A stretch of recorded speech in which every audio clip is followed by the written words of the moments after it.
ജീവനക്കാരെ കൂട്ടത്തോടെ പിരിച്ചുവിട്ട് ക്രൂരത കാട്ടി ഡൊണാൾഡ് ട്രംപ്. സർക്കാർ മേഖലയിൽ ജോലി ചെയ്തിരുന്ന 10,000-ഓളം ആളുകളെയാണ് ജോലിയിൽ നിന്നും പുറത്താക്കിയത്. പ്രൊബേഷണറി ജീവനക്കാരാണ് പിരിച്ചുവിട്ടിരിക്കുന്നവരിൽ കൂടുതലെന്നാണ് റിപ്പോർട്ട്.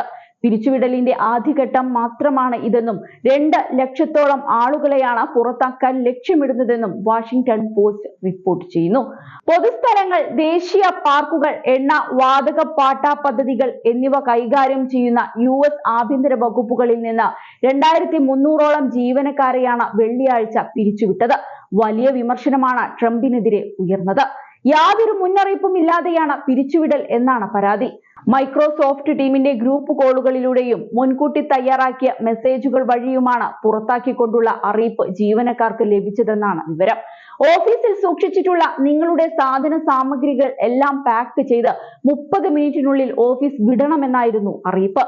പിരിച്ചുവിടുന്നുണ്ടെങ്കിൽ ആ വിവരം ഈ മെയിലിൽ മുൻകൂട്ടി അറിയിക്കുമെന്ന് റിപ്പോർട്ട് ഉണ്ടായിരുന്നുവെങ്കിലും അത്തരത്തിൽ യാതൊരു അറിയിപ്പും ലഭിച്ചിരുന്നില്ലെന്ന് CNN റിപ്പോർട്ട് ചെയ്യുന്നു. ജീവനക്കാരോടുള്ള നീതി നിഷേധമാണ് നടന്നിരിക്കുന്നതെന്ന് American Federation of Government Employees മേധാവി എവന്റ് കെല്ലി പറഞ്ഞു. തൊഴിലാളികൾക്ക് ന്യായമായും ലഭിക്കേണ്ട എല്ലാ നടപടിക്രമങ്ങളും നിഷേധിക്കപ്പെട്ടിരിക്കുകയാണ്. മുൻകൂട്ടിയുള്ള യാതൊരു അറിയിപ്പും നൽകാതെ നിയമം അനുശാസിക്കുന്ന ഒരു നടപടികളും സ്വീകരിക്കാതെയാണ് ജീവനക്കാരെ കൂട്ടമായി പുറത്താക്കിയിരിക്കുന്നത് എന്നും അദ്ദേഹം എടുത്തു പറഞ്ഞു. എലോൺ മസ്കിന്റെ നേതൃത്വത്തിലുള്ള സർക്കാർ കാര്യക്ഷമത വകുപ്പാണ് വലിയ തോതിലുള്ള പിരിച്ചുവിടൽ തന്ത്രത്തിന് നേതൃത്വം നൽകുന്നത് എന്നാണ് വിവരം. സർക്കാർ ജീവനക്കാരുടെ എണ്ണം കുറച്ച് ചിലവ് കുറയ്ക്കാൻ ലക്ഷ്യമിട്ടാണിത്. ട്രംപും മസ്കും സർക്കാർ ജീവനക്കാർക്കെതിരെ രൂക്ഷ വിമർശനം നടത്തിയിരുന്നു. അനാവശ്യമായ ആളുകളെ കൊണ്ട് നിറഞ്ഞിരിക്കുകയാണ് എന്നും മുഴുവൻ ഏജൻസികളെയും ഇല്ലാതാക്കണമെന്ന് മസ്ക് നിർദ്ദേശിക്കുകയും ചെയ്തിരുന്നു. ജീവനക്കാരെ വേരോടെ പിഴുതെറിയേണ്ട, കളകളോട് താരതമ്യം ചെയ്യുകയും ചെയ്തു. ഇന്റേണൽ റവന്യൂ സർവീസിലെ 1000-ഓളം ജീവനക്കാരെയും അടുത്തയാഴ്ചയോടെ പിരിച്ചുവിടുമെന്നും റിപ്പോർട്ടുകളുണ്ട്. അതേസമയം ദിവസങ്ങൾക്ക് മുൻപ് പരിസ്ഥിതിക്ക് വില്ലനായ പ്ലാസ്റ്റിക്കിനെ പ്രോത്സാഹിപ്പിക്കണമെന്ന വിവാദ പ്രസ്താവനയുമായി അമേരിക്കൻ പ്രസിഡന്റ് ഡൊണാൾഡ് ട്രംപ് എത്തിയതും ശ്രദ്ധേയമായിരുന്നു. ബൈഡൻ സർക്കാരിന്റെ കാലത്ത് നിർബന്ധമാക്കിയ പേപ്പർ സ്ട്രോകൾ ഇനി വേണ്ടെന്നും പകരം പ്ലാസ്റ്റിക്കിലേക്ക് മടങ്ങാനുമാണ് ട്രംപിന്റെ ആഹ്വാനം. ട്രംപിന്റെ ആഹ്വാനം പരിസ്ഥിതി പ്രവർത്തകർക്കിടയിൽ വലിയ വിമർശനം ക്ഷണിച്ചു വരുത്തിയിട്ടുണ്ട്. എന്നാൽ രാജ്യത്ത് പ്ലാസ്റ്റിക് സ്ട്രോകൾക്കുള്ള വിലക്ക് നീക്കുന്ന ഉത്തരവിൽ ഒപ്പുവെക്കുമെന്നാണ് ട്രംപ് അറിയിച്ചത്.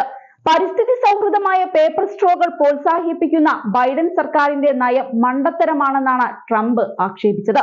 US പ്ലാസ്റ്റിക് സ്ട്രോ ഉപയോഗിക്കുന്നതിലേക്ക് തിരിച്ചുവരും. ഇത് സംബന്ധിച്ച എക്സിക്യൂട്ടീവ് ഉത്തരവിൽ ഞാൻ അടുത്തയാഴ്ച ഒപ്പുവെക്കും. പ്ലാസ്റ്റിക്കിലേക്ക് മടങ്ങൂ എന്നാണ് ട്രംപ് എക്സിൽ കുറിച്ചത്. ഭക്ഷണ വ്യാപാര വിതരണ ശൃംഖലയിൽ വ്യാപകമായി ഉപയോഗിച്ചിരുന്ന പ്ലാസ്റ്റിക് സ്ട്രോ ഉൾപ്പെടെ ഒറ്റത്തവണ ഉപയോഗിക്കാവുന്ന പ്ലാസ്റ്റിക്കുകൾ ഘട്ടം ഘട്ടമായി ഉപേക്ഷിക്കാൻ ബൈഡൻ ഭരണകൂടം മുൻപ് തീരുമാനമെടുത്തിരുന്നു. ഇതിനെതിരെയാണ് ട്രംപിന്റെ ഈ പുതിയ പ്രഖ്യാപനം. പരിസ്ഥിതിക്കും ജീവജാലങ്ങൾക്കും വലിയ ഭീഷണി ഉയർത്തുന്ന പ്ലാസ്റ്റിക് എങ്ങനെ ഒഴിവാക്കാമെന്നാണ് ലോക രാജ്യങ്ങൾ ചിന്തിക്കുന്നത്. അപ്പോഴാണ് ലോകത്ത് വൻ ശക്തികളിലൊന്നായ അമേരിക്ക പ്ലാസ്റ്റിക് പ്രോത്സാഹിപ്പിക്കാനുള്ള നയം സ്വീകരിക്കുന്നത്. ട്രംപിന്റെ ഈ നയം പരിസ്ഥിതി രംഗത്ത് വലിയ പ്രതിഫലനങ്ങൾ ഉണ്ടാക്കുമെന്നാണ് കരുതപ്പെടുന്നത്. അധികാരമേറ്റ ഉടൻ ട്രംപ് പാരീസ് കാലാവസ്ഥാ ഉടമ്പടിയിൽ നിന്ന് പിന്മാറിയിരുന്നു. അതിനു പിന്നാലെയാണ് പ്ലാസ്റ്റിക് വ്യാപകമാക്കാനുള്ള നീക്കം ഉണ്ടാകുന്നത്. കാലാവസ്ഥാ വ്യതിയാനവും അതിന്റെ പ്രത്യാഘാതങ്ങളും നേരിടാൻ 2015-ലാണ് ലോക നേതാക്കൾ ചേർന്ന ചരിത്രപരമായ ഉടമ്പടിയിലെത്തിയത്. 195 ലോകരാഷ്ട്രങ്ങൾ ചേർന്നാണ് പാരീസ് ഉടമ്പടിയിൽ ഒപ്പിട്ടത്. അമേരിക്ക പോലൊരു വികസിത രാജ്യത്ത് പ്ലാസ്റ്റിക് ഉൽപ്പന്നങ്ങളുടെ ഉപയോഗം പ്രോത്സാഹിപ്പിക്കുന്നത് പരിസ്ഥിതി സംരക്ഷണ പ്രവർത്തനങ്ങൾക്ക് വലിയ തിരിച്ചടിയാകുമെന്നതിൽ ഒരു സംശയവും വേണ്ട.